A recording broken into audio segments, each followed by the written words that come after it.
বড় শাস্তির মুখে পড়তে যাচ্ছে আর্জেন্টিনার ফুটবলাররা।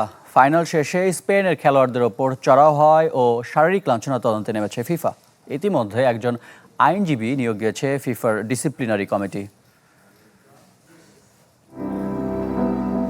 হার মেনে নেয়া কষ্টের, তাই বলে জয়ী দলের খেলোয়াড়ের উপর চড়াও হওয়া ন্যাক্কারজনক।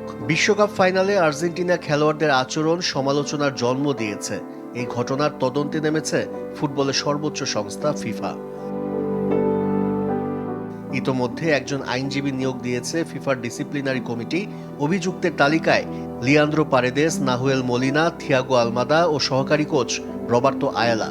এদের বিরুদ্ধে স্পেনের রদ্রি, এরিক গার্সিয়া, গ্যাভি ও দানি ওলমোকে শারীরিক লাঞ্ছনার অভিযোগ আছে, যা ভিডিও ফুটেজেও স্পষ্ট দেখা গেছে।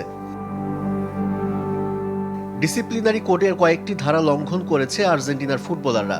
এর আগে স্প্যানিশ ফুটবল ফেডারেশনের সাবেক সভাপতি লুইস রুবিয়ালেস ও উরুগুয়ের সাবেক ফুটবলার লুইস সুয়ারেজের বিপক্ষে একই ধারা ভঙ্গের অভিযোগ ছিল। সেই হিসেবে কয়েক ম্যাচ থেকে কয়েক বছর পর্যন্ত নিষিদ্ধ হতে পারেন অভিযুক্তরা। সেন্সিটিভিটি আমার নাই, আছে হোয়াইট প্লাস প্রো সেন্সিটিভ। দাঁতের সেন্সিটিভিটি ভুলে খান মন খুলে। আর্জেন্টিনার আক্রমণাত্মক মনোভাব ও শৃঙ্খলা ভঙ্গের শাস্তি নতুন নয়। 2022 বিশ্বকাপে উগ্র আচরণের জন্য শাস্তি পেয়েছিল আলবিসেলেস্তেরা। গোল্ডেন গ্লাভস নিয়ে দৃষ্টিকটু উদযাপনের জন্য 2 ম্যাচ নিষিদ্ধ হয়েছিলেন এমিলিয়ানো মার্টিনেস।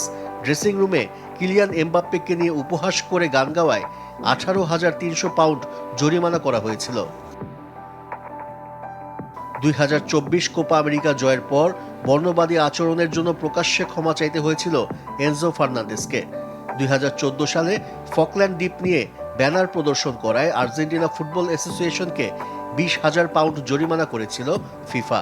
এবারও বিশ্বকাপে ইংল্যান্ডকে হারানোর পর ফকল্যান্ড দ্বীপ নিজেদের দাবি করে ব্যানার নিয়ে উদযাপন করে আর্জেন্টাইন ফুটবলাররা, যার তদন্ত এখনও চলছে। শিরোপা হাতছাড়া হবার পাশাপাশি বড় শাস্তির মুখে পড়তে যাচ্ছে লিওনেল মেসিরা।